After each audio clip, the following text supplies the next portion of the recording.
Obiaka about the Free Zone podcast. On the Free Zone podcast, we try to talk everything about life, being it business, being it health, being it entertainment, anything that relates to our life that matters to our society living.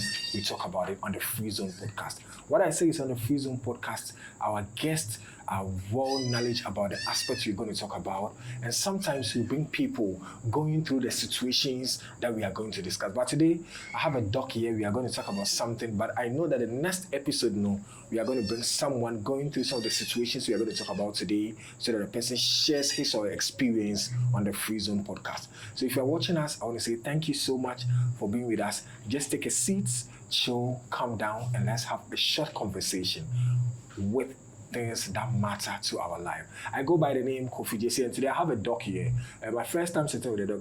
What we are going to talk about, I am a person with that effect, so we are going to talk about something very important that we need to pay attention. This is why you need to watch this video. You might have a child. It might be yourself.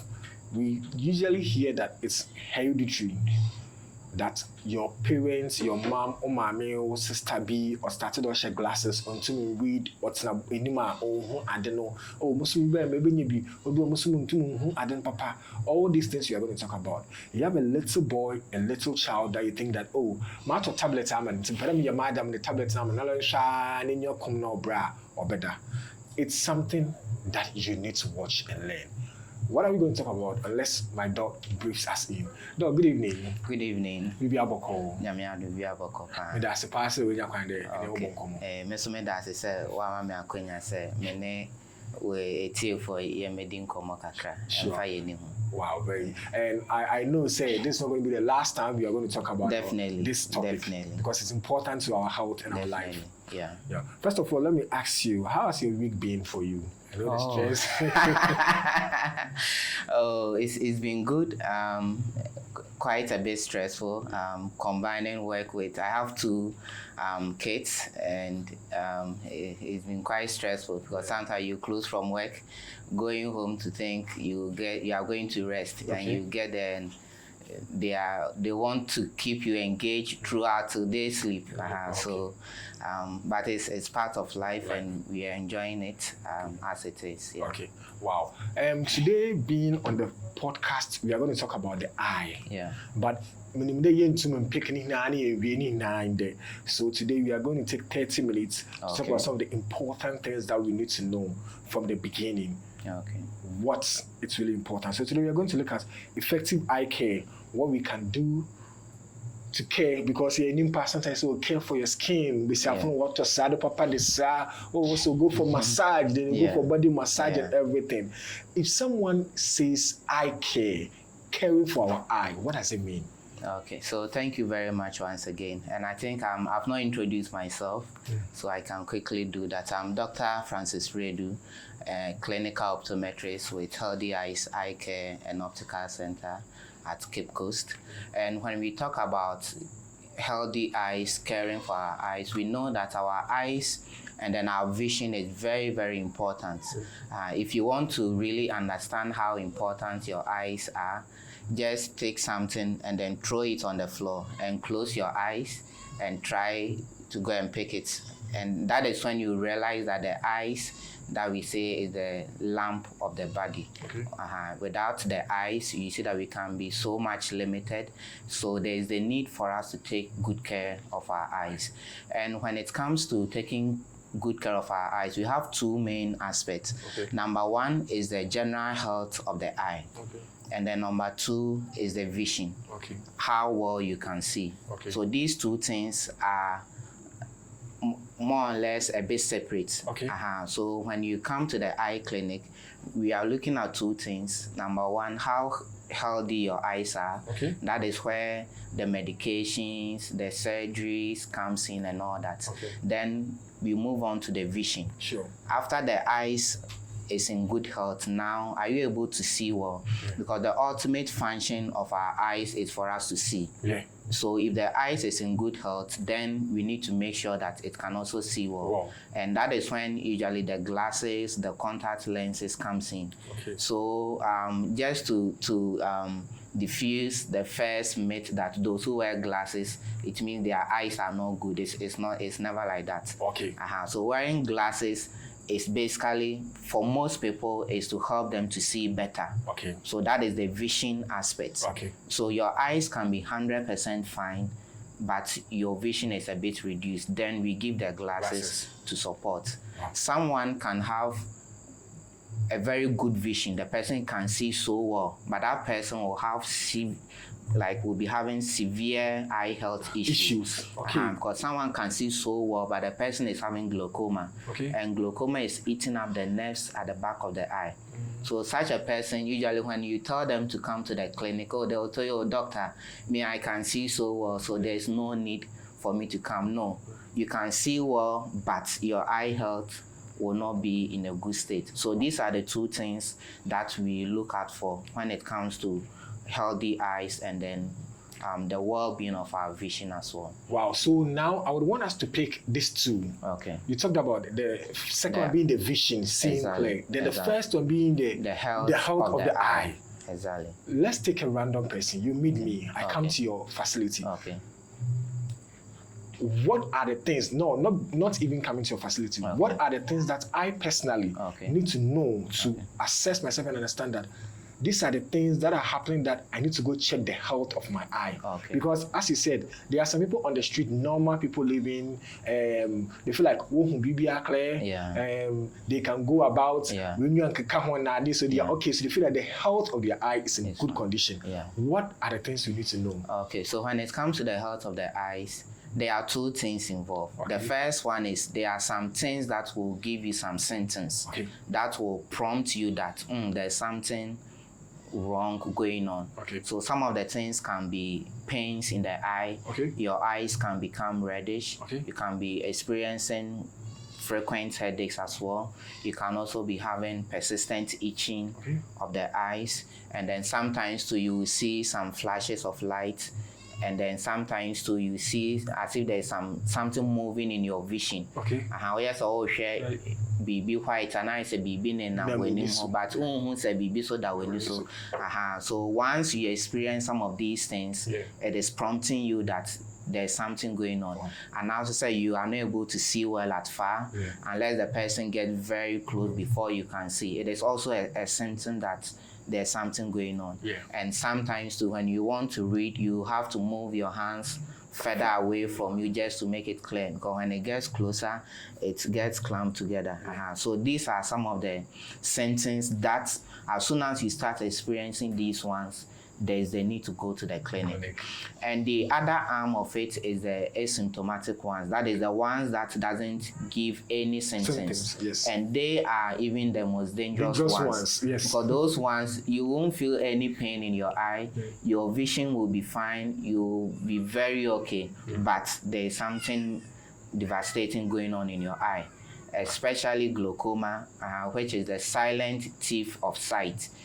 It means that when you have glaucoma, it starts destroying the nerves in the eyes one by one. And it's very slow. So as it gets destroyed, the brain will adjust to it. So the brain will be adjusting to it to the point where about 90% of the nerves is gone. That is when you will start experiencing the symptoms.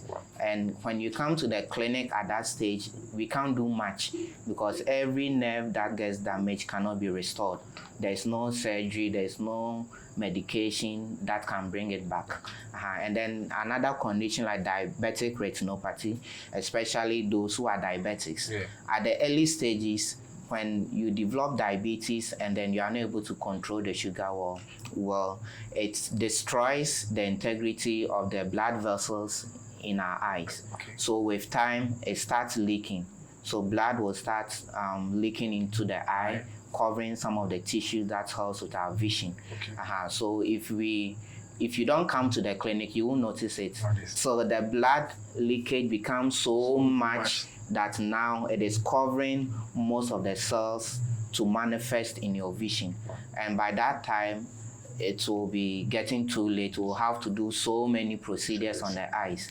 So you don't have to wait to get the symptoms before you come to the clinic. That's where I'm coming to. Doc, you don't have to wait. In your own ideology and with the expertise you have, how often should we, not because you have had symptoms, but how often should we visit the eye clinic to do checkups and see that, okay, my eye is in good health, my vision as I feel it's okay, it's in a perfect condition? How often should you do that? Okay, so the recommended interval should be like twice a year.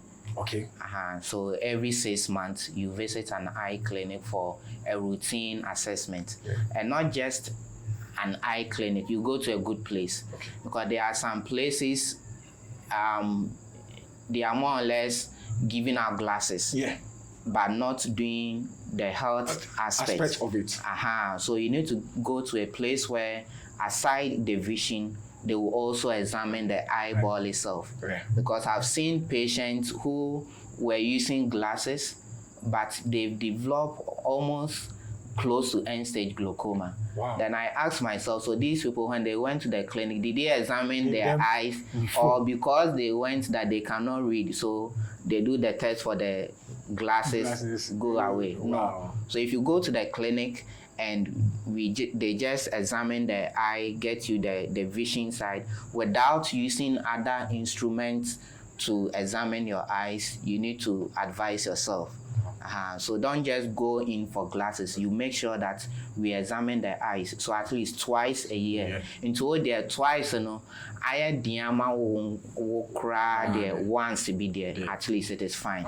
That is for year those of us are yen shedder and castle where you way potty. Because depending on the condition, I want you to make us say be 2 months to be abra.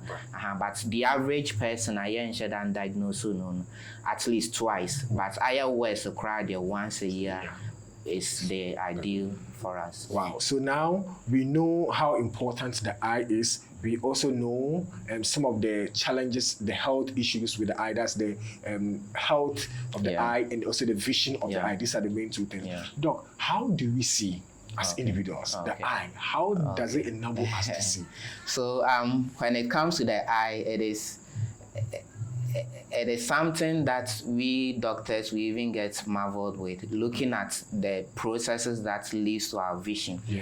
Because it's a very complex process, but it happens within nanoseconds. So what happens is that when you are looking at an object, the picture of it enters the eyes. It will pass through the first layer, which is the cornea. Then it will enter a lens inside the eye. Then the lens will focus it to the retina. And the retina contains what we call the photoreceptors, or the cells that helps us to see. So when the picture gets to the retina will process it and convert it from a picture to electrical impulses. To say electricity. Light. Because everything needs to end up in the brain. The brain cannot process pictures. Into say light, it could do retina, so then the retina will convert it into electrical impulses and then transfer it to the brain through a cable called the optic nerve. So it's the optic nerve that links the eyeball to the brain. So we don't use just our eyes to see. It is a collaboration between the eyes and the brain. So when the image gets to the brain, the visual cortex at the back of our head here, then it will convert the electrical impulses into our vision.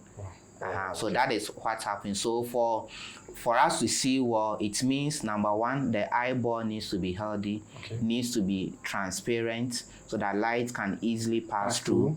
And then the cable linking the eye to the brain also needs to be healthy. So that it can send all the information to the brain. And then the part of the brain that processes our vision also needs to be healthy.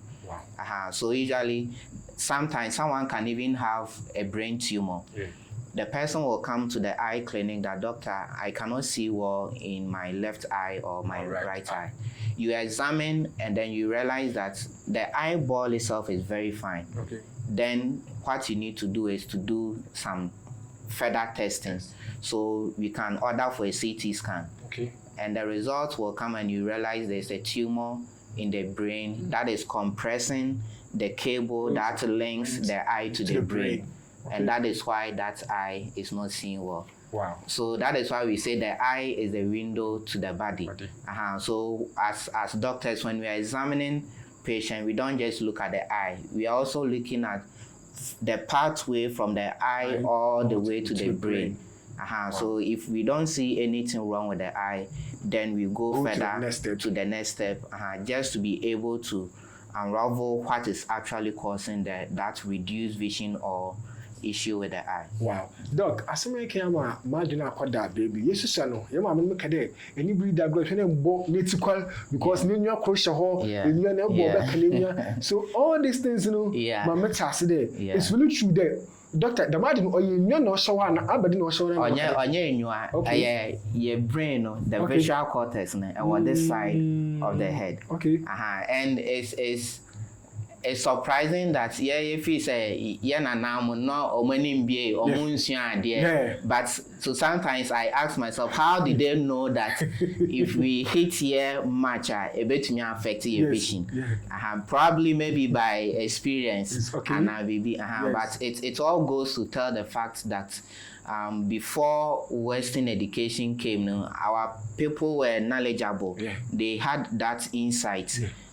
So most of the things we are learning, they had it, just that they were not having the scientific meaning. They were not giving scientific meanings to them. They were using that there's no eye there, but the visual cortex is there, which can get affected if you keep knocking the head and all that. Wow. I think our matter as far because I remember at a point I child didn't work teacher member for political because everybody needs to call about affecting in and they were like maybe Shana all these things. I'm very happy that I've gotten to learn something today. Now, Doc, let's go to the next thing I want us to talk about. Now, some of the things that affect our eye or destroy your eye, we have also gotten to know how often we should go for checkups and also make sure that we go to the right place for the checkup and everything. Now, also, I'm being today. Before we can see something, it's not just the eyeballs, it travels all the way through the wires, through to the brain, and all these things.